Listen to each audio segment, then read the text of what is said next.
Welcome to the Limitless Living podcast. I'm Fredricka Davis, creator of the Limitless Reset Method. And here every week, we are having real conversations about creating sustainable success, practical wellness, and building a life that you genuinely love living. So, are you ready for your body, your business, and your life to become limitless? Let's get started.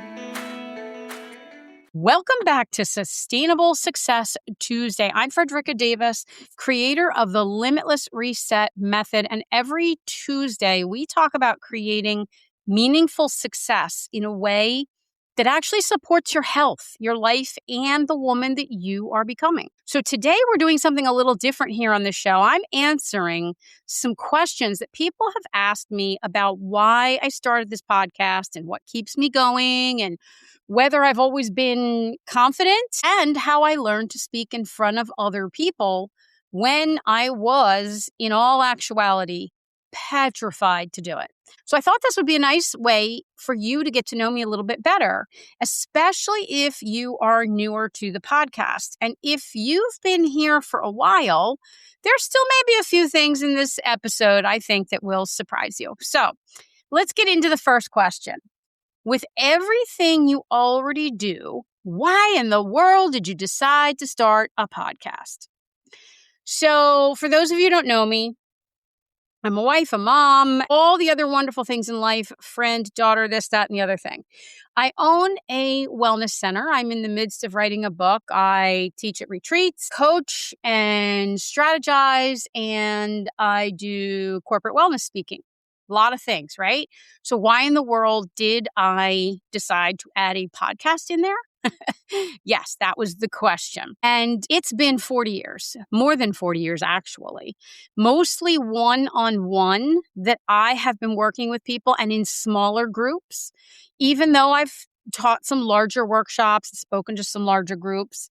But throughout all those years, people have consistently asked me questions about almost everything under the sun, everything you can imagine. We have talked about health and bodies and pain and businesses and relationships and confidence. We've talked about finding your purpose in life and how to raise kids and families and starting over and trying to figure out what comes next. A ton of stuff. Politics, religion, even the taboo subjects that you're not supposed to openly talk about. Ha ha. And I've had some of the most meaningful conversations of my life with people in the treatment rooms at Massage, Wellness, and Beyond, in coaching sessions, workshops, hallways, friendships, even parking lots and waitresses. My daughter always looks at me and rolls my eyes like, oh my word, Mom, does everybody give you their whole life story everywhere we go? And it's just the way it is. I've had these wonderful conversations. I value these deeper connections so very much. And sometimes it'll be the extra 5 or 10 minutes that I can find at the end of an appointment because that's all I have and somebody else is next. So even when I'm having a meaningful conversation with a client, I may only have an extra few minutes and she may want more information and the conversation to continue and to go deeper, but I just simply can't. So for years, people have been asking me, when are you going to write the book? I have wanted to really buckle down and get that book done. And I will tell you, the book is in the works and I am working on that, but it's taking me a little longer because it is heartfelt. I'm not having AI write it, I'm writing it. And then people also were saying, why don't you just start a podcast? You know, you can talk. You should have a podcast. So eventually I thought about that and I thought, yeah, geez, why don't I do that? That would be so much fun. And I started thinking about how many more people I could reach this way. So to answer this question with everything I already do, why in the world would I start a podcast, especially one that I do 3 times a week? Sometimes I ask myself, what is wrong with me doing 3 times a week, right? But I did it because I get to take all those questions that I've been asked for years and years and years, and the questions I never have enough chance to get to fully, and I get to talk about them and answer them and potentially have you hear them. And you may have never met me.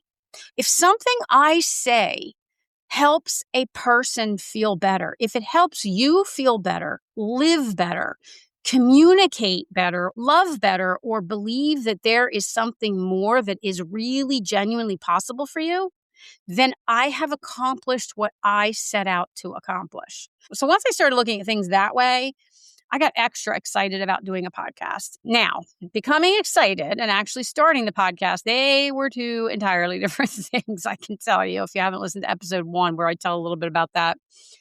But if you heard that episode, you may remember me talking about this. It took me about 2 years to work up a nerve to actually begin the podcast, just to begin and launch. 2 years.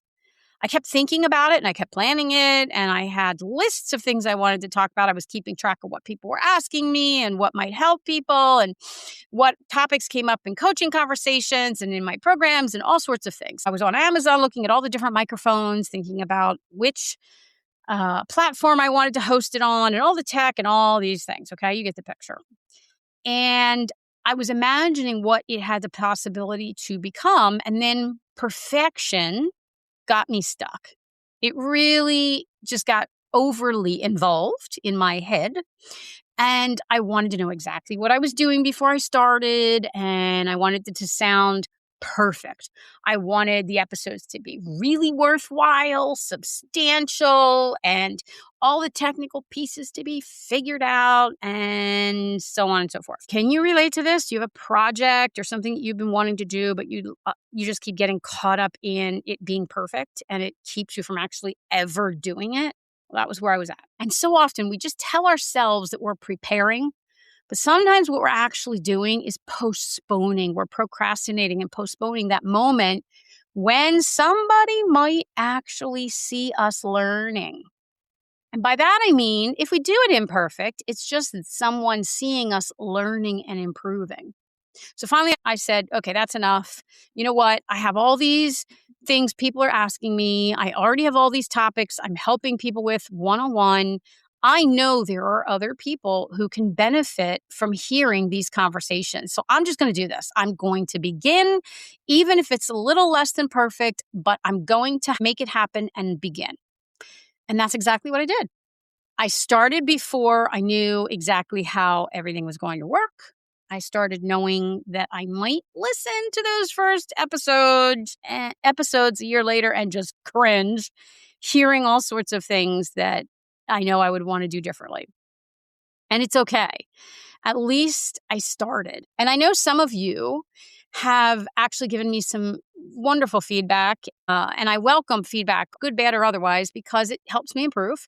So please reach out and do that.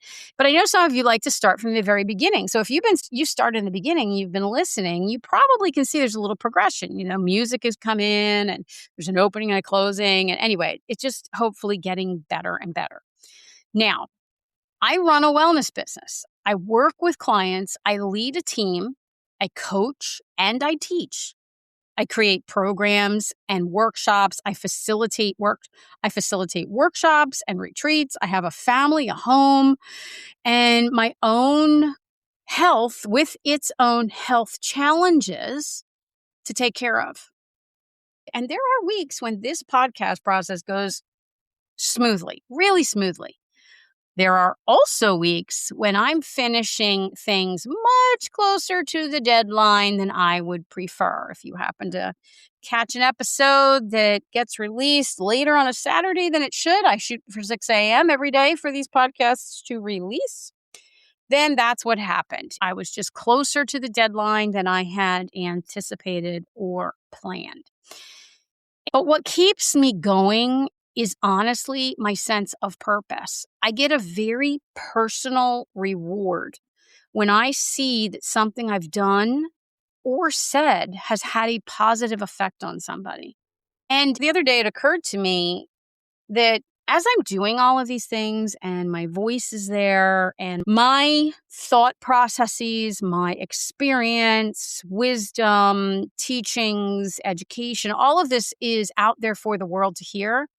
Long after I'm gone, this has the potential to make a difference in someone's life. It also stands to be a continuation of me for my daughter, an inspiration for my daughter. I would have loved to had something like that of my mom, all the things that she told me, all the advice that I was young and dumb and didn't want to listen to, right? So I have purpose for doing this, multiple purposes. That was kind of a surprising purpose that came up along with uh, just simply wanting to make a difference in the lives of the people that this may touch. And if this helps someone listen to this, if it helps you listening to this feel better in your body or inspire you to believe in yourself or communicate differently with someone that you love or make a decision that maybe you've been avoiding or go after a dream that you were putting on a back burner, if it even just helps you realize somewhere that you have been allowing yourself to stay stuck, I know I'm making a difference. And knowing that I may have served you or someone else in this capacity to live better, feel better, love better, see yourself differently, oh my gosh, that is so enormously rewarding to me. And that's really what keeps me going, doing all of this. I didn't always have complete clarity about my purpose going through my life. So if you don't have clarity about your purpose, don't feel like you're behind or lost or like I'm the exception to the rule. I didn't always have it either. But looking back, I can see the threads of it throughout my entire life in all the things that I've done. But I couldn't always explain them in those moments and how all the pieces really fit and belong together. Now I can. I'm much clearer about it, and the clarity makes a difference. And that's how the work becomes really simple, really easy most of the time. It's not difficult. It doesn't make me tired. It doesn't feel as much like work. So motivation is lovely when it shows up, but it's not always dependable. Knowing why something matters to you is a reason to return to it over and over. And it keeps you motivated on those days where you might not have felt like it if it really wasn't important to you. Another big part of my purpose in doing this is that I really want to lead by example. For the people around me, most especially my daughter and all the honorary kids in my life and all the women and friends and people I care about. I really want to lead by example. And I'm less than perfect. I can tell you, I want you all to see that you can continue learning, growing, changing, and trying new things at any age. I want to be the example for you in doing that. I want you to see me, someone willing to do something potentially difficult, and not someone pretending that the difficult things never scare them. Okay. Because I can tell you, this made me very nervous. It doesn't make me as nervous now after 60 some episodes. I'm getting better at it.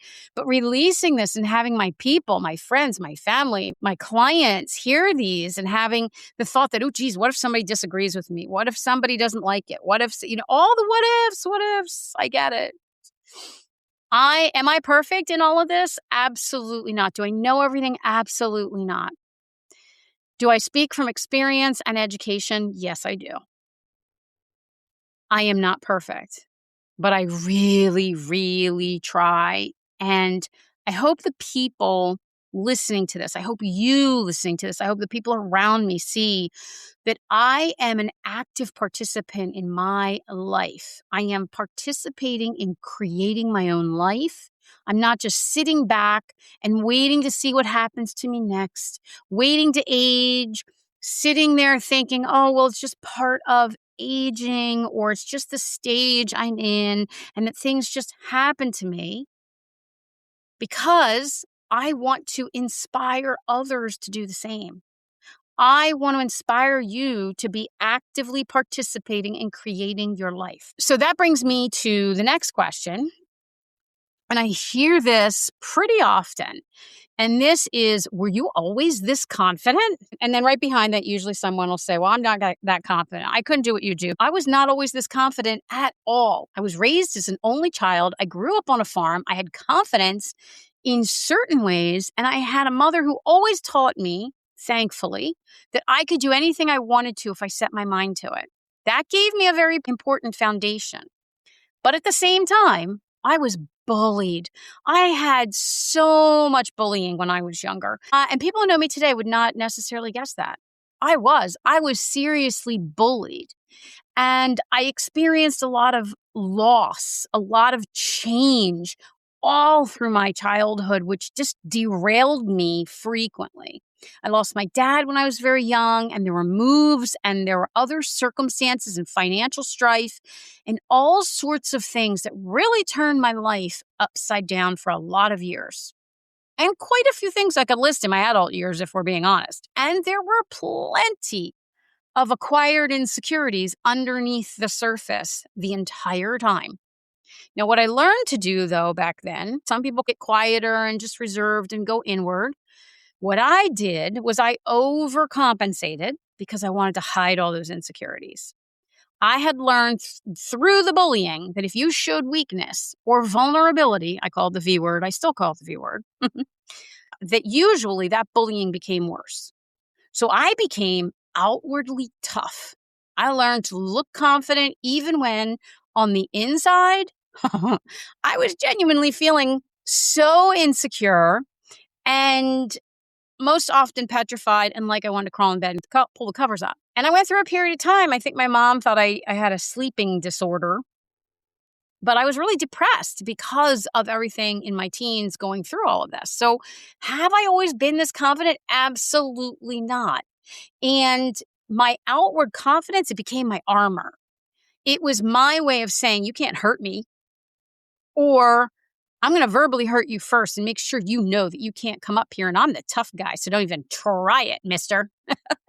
Can you picture a little bit of that? All right. So that was how I compensated, but it didn't mean I felt like that on the inside. Okay. Most people who knew me back then really thought I was fearless. But the truth of the matter was I had simply become very good at hiding how utterly afraid I was, petrified a lot of the times.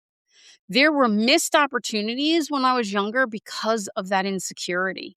There were things I could have done, but I didn't follow through with because I didn't believe I was either deserving, ready, or capable enough. That's the truth.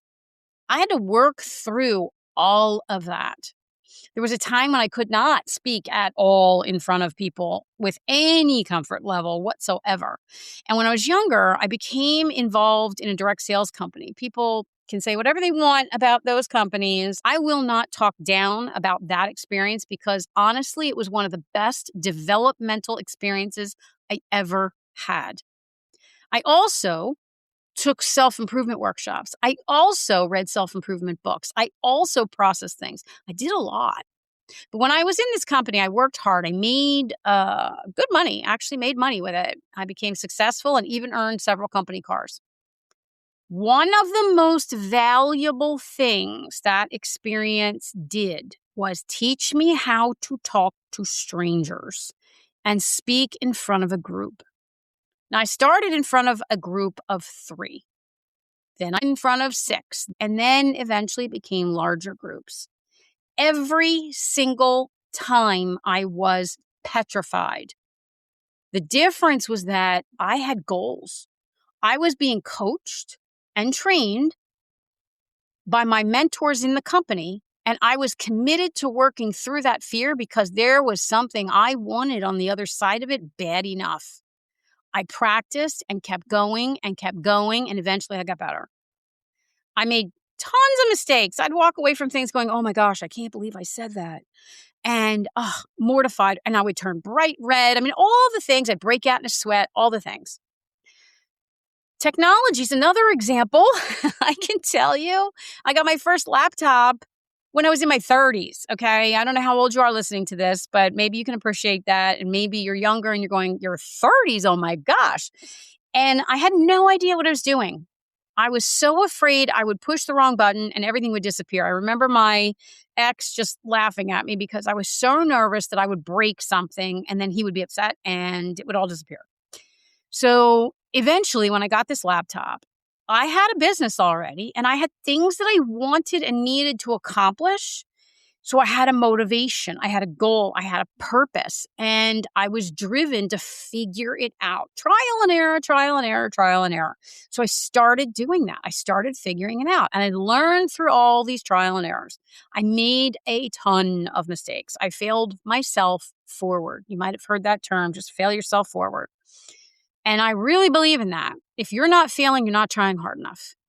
But I kept finding new things that I wanted to do, such as a website, such as figure out how to learn the online booking systems. And back in the 90s, that was not something that was like it is today. Every time I wanted to do something new, I taught myself a little more and a little more and a little more. Eventually, I became much more confident with technology. Now, do I know everything?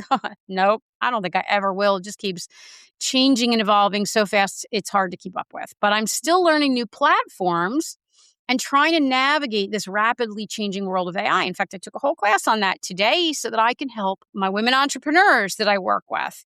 And I learned about content and technology and maintaining our authentic voices through using all of this.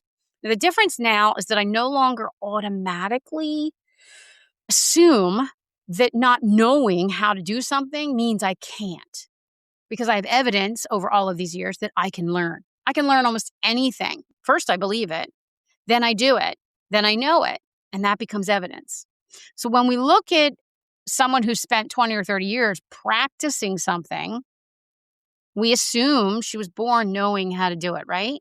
She probably worked pretty hard for it, but I'll bet she had a lot of breaks on the way. We often take these assumptions into our thinking, and that is not always the case. In fact, not at all. You're seeing her years after practice, and you didn't necessarily get to see her the first time she tried, when her hands might have been shaking crazy and sweat might have been beating down her back. And she was really on the inside hoping nobody could tell how frightened she was. And that was really true for me at the time. So the next question I get pretty often is, I don't know if I could ever speak the way that you do. Do you have any advice for feeling confident enough to do something like that? That's kind of along the lines with, I don't know if I could be as brave as you are. Do you have any advice for feeling confident enough to be brave? Kind of the same thing. So the first things I'm going to tell you, do not wait for the confidence. Confidence doesn't come. You have to do things before you feel it. So you have to do it, whatever it is, before you will feel confident. It really is one of those situations where you have to feel the fear and do it anyway. In fact, there is a book written by Susan Jeffers. I bought this years ago, and it's called Feel the Fear and Do It Anyway. I still swear by it. I recommend it to almost anybody who feels afraid of doing something that genuinely matters to you. You're held back or the fear is crippling to you. Read this book. It's a fabulous book. For me, and I was pretty young when I read this, I actually read this when I was with the direct sales company, and I had set a very large goal of earning the company car right from the get-go. In fact, before I even did anything in the company, I joined because of that. Now, bear in mind, I was really young when I did this, and many people thought I was out of my freaking mind. I heard everything from, "You've never done anything like this before. Are you kidding?" to, "Well, that sounds great, but do you really think you can do it?" Or, "Well, don't get me wrong, I believe in you, but..." So some people were directly discouraging, just outright. But others, and this is often the people that are closest around you, they wrap their doubt in you and their lack of knowledge or belief or vision for what you are doing in concern, which can really almost be more difficult to recognize as damaging to yourself, because it can sound like they're simply trying to protect you. So I really made a point of becoming very aware of what I was saying to myself, because I couldn't control what everyone else was saying. There's that old saying, what you think about, you bring about. And I really, really believe in that. That which we focus on is that which we create. Very true, proven over and over again. What I knew was, if my voice, and I learned this through all the classes, all the different things I was doing, But I knew if my voice joined everybody else's in telling me I couldn't do it, I didn't stand a chance at all. So I started paying attention to my self-talk all the time. I even wrote myself cue cards and set myself a plan on how I was going to counteract that negative self-talk that was definitely in there. So when I heard myself thinking things like, I'm going to look foolish, I'm going to look like an idiot, or I'm not ready, I'm not smart enough, I didn't pretend the thought wasn't there. I didn't bury it and pretend it. I actually recognized it. And then I replaced it with something more useful and believable. Before my first presentation, I did not tell myself, you're going to be amazing. You've got this. You're going to do it. You can do it. You can do it. What I told myself instead was something that would be more believable at that moment. I told myself, your goal tonight is just to finish. You can finish. You don't have to do it perfect. You simply have to get through the entire presentation. If you sell one thing, it'll be a success. And then the next time you'll try to have two people want things. And that felt more believable to me. And then I did it. And then I did it again and again and again. I began with small audiences of, family and friends like you do in a lot of times in these types of companies. Although in hindsight, I can tell you family and friends may actually be more intimidating than strangers sometimes because you have to see them again afterwards. And they're judging you often based on what they've already known about you, not based on what you are choosing for them to learn about you at that moment. But no matter, that was where I began. And if you want to become more comfortable with speaking or putting yourself out there, the only way to do it is to start with something small enough that you can actually make yourself do it. If doing a Facebook Live feels completely terrifying to you, I can now do those. And they were scary to me in the beginning. Start with a short recorded video, one that you can edit, one that you can record a couple of times until it's good enough and you can post it, record it, watch it, do it again if you need to, post it. And once that becomes more comfortable, then you can try the next thing, like maybe a Facebook Live. And then also to answer this question would be, I would tell you to talk about things that you genuinely know and care about. If you don't know enough yet about something, learn it first, study it, practice it in front of a mirror with somebody that you can trust. And then when it's time for you to talk about it, focus on helping one person instead of trying to impress everybody with whatever it is you're talking about. Makes all the world of difference. And honestly, whether I'm recording this podcast or teaching a workshop or speaking to a room full of 300 people, I do the same thing. I make an effort to speak as though I'm speaking to you, just you, one person at a time. I'm thinking about you listening right now. I want you to feel as though I'm sitting across from you and speaking directly to you because in my mind, I am. You are the person I'm having this conversation with at this moment. Your confidence grows when you give yourself evidence. Every time you do something that's hard, challenging, uncomfortable, whatever you want to call it, and you get through it, you have more evidence that you can get through it, meaning that you can do it again.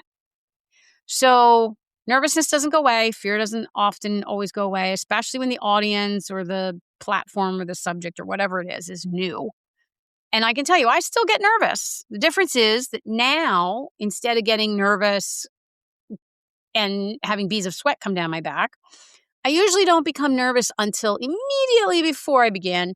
And it generally lasts for about a minute or two. And once I start talking, getting in the groove, I'm back in my zone because I'm talking about something I genuinely know and care about. So no, to the question, I did not become confident and then start speaking. I started speaking while I was still scared to death.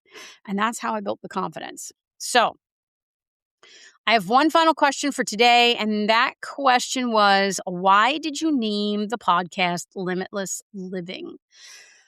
Okay, so, oh my gosh, I ran through so many names. You can't even imagine how many names I ran through. I sat down with all my list of ideas and I sat down with ChatGPT and ran through like a gazillion lists of ideas about 100 times. And I landed on limitless living because throughout my more than 40 years, dare I admit, of working with people, I've seen how often we live within our limits. And we never even stop to question those limits. And some of those limits, they come from other people. Things like people saying, that sounds wonderful, but do you really think you can do it? Or people like us don't do things like that. You're too old. You're too young. You don't have enough experience. Let me think. What are some other examples? You're too busy. It's too late. You're not smart enough for that. Or you didn't go to school for that. Those are limits that often come with well-meaning intentions. Now, sometimes those things are said directly to us. Other times they're wrapped up again in concern. We talked about that a little bit already.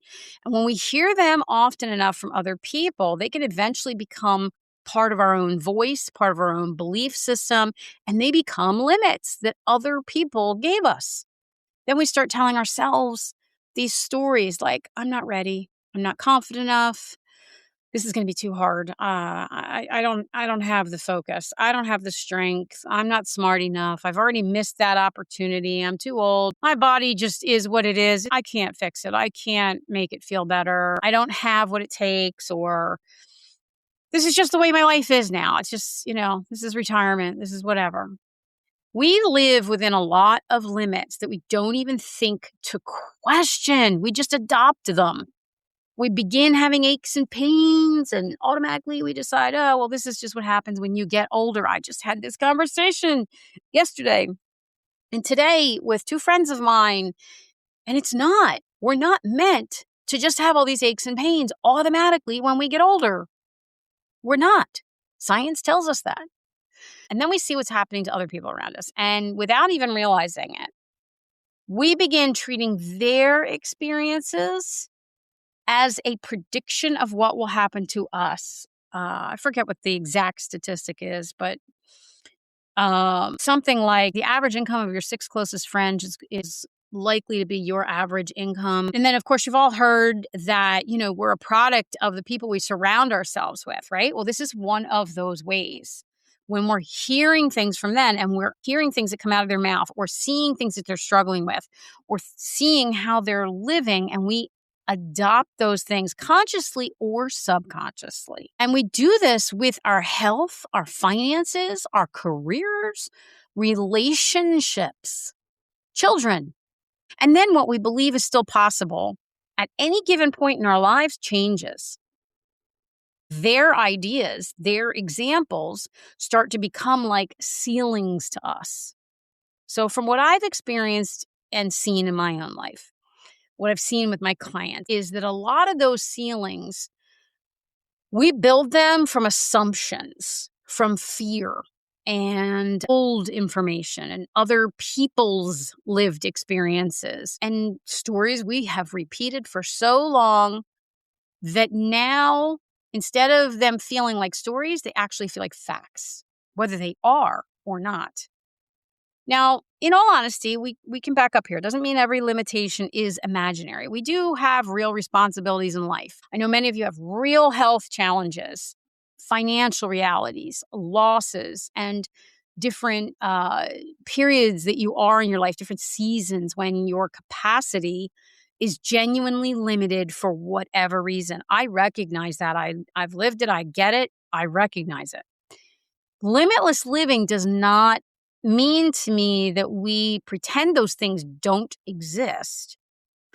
It also doesn't mean that we can always do absolutely everything or push ourselves indefinitely or just simply think positive through it. Okay? That's not what it means. What I mean by limitless is that we should not decide something is impossible before we've actually explored what may still be possible. Now, I'm going to take arthritis for an example. Someone may think, I have arthritis, so I'll always feel exactly the same way I feel today. It's just going to be like that. I'm going to ache. This is just how I start the day out. It just is what it is. I'm going to take the meds, and this is the end of that. That is not necessarily true. Now, I'm not a doctor. Depending on your individual type of arthritis and you yourself and other cofactors and so on, there may always be limitations that you have to some degree. But, there may always be ways to reduce the symptoms or improve your strength and mobility, and ways to manage your inflammation or protect your function, and changes that you can make in how you feel and live. Now, it's not a guarantee or a cure. It does not mean ignoring medical care. It's not what I'm saying. It means we do not have to surrender to the assumption that nothing can improve. I am absolutely 100% proof positive of this, and so are many of my clients. Now, the same thing can happen financially or professionally. Your job, or any particular job, may have an income ceiling. But that does not have to mean you reached the ceiling of your entire earning potential. You might develop a new skill, change positions, create an additional source of income, reinvent how you use your experience, or even build something that did not exist before. Sometimes a limit is real within your current circumstances, but your current circumstances may not be the only ones available to you. They can be fluid. They can change. Here's the thing. A limitless life is not going to look the same for everybody. For one person, it might mean that you want to travel around the world. And another person, it might mean they want to live more peacefully in a tiny little carriage house, walking through the woods every day, simply doing some meaningful work, retired, reading, sipping tea, having time for the people that you love. And neither one of these examples is more limitless than the other. It's not about how impressive the life looks from the outside, or how many great adventures you go on, or any of that, how much money you have. It's not. It's about whether or not it is genuinely your life, or is it one shaped primarily by fear, others' expectations, assumptions you never even started to question. So that's what I want this podcast to help you do. I want to use what I've learned through, so many years of education, too many to admit, and my work, my mistakes, my own health and life challenges. Lord, there have been many. And more than 4 decades of actually serving real live people to help you recognize what might be standing between you and the life that you want. The life, the business, the body, the mind, the heart, the soul, relationships, the whole kit and caboodle that you really, really want. I'm going to add this. I have definitely not conquered every limitation in my life. I do not have all of the answers. I am still doing this work. Whether I'm ahead of you or right next to you doing it, I'm still learning. I'm trying new things and questioning old beliefs all the time.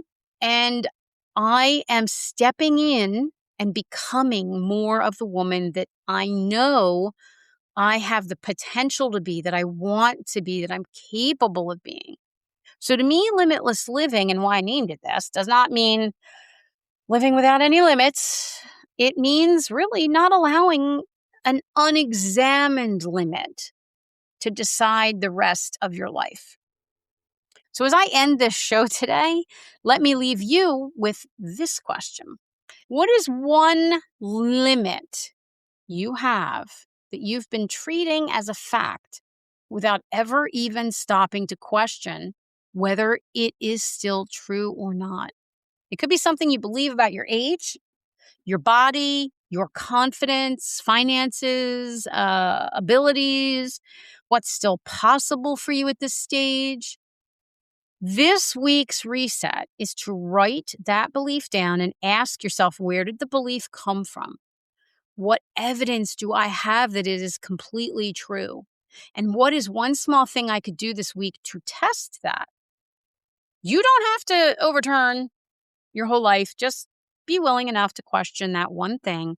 Question something you have automatically been accepting as true. I hope you enjoyed this more personal side and Q&A kind of version of a conversation today. And if there's something you would like to ask me, whether it's about business, wellness, confidence, purpose, anything you've simply wondered, even if it's about me or life in general, I would love to hear from you. And your question may become part of a future episode. You just never know. You can find me, learn more about my coaching programs, events, and the free Limitless Living community for women who are becoming at my website, fredrickadavis.com. If this episode made you think of somebody who might be waiting to feel confident before she begins, please share it with her. Until next time, be rooted, be resilient, and be limitless. Thanks so much for joining me today. If this episode resonated with you, I'd love for you to share it with a friend. Leave a review and be sure to follow the podcast so you don't miss next week's conversations. Remember, a new episode drops on Tuesdays, Thursdays, and Saturdays. And if you'd like more resources about my coaching, speaking, upcoming events, or you'd like to join my free Limitless Living community, just visit me at fredrickadavis.com. Until next time, be rooted, be resilient, and be limitless.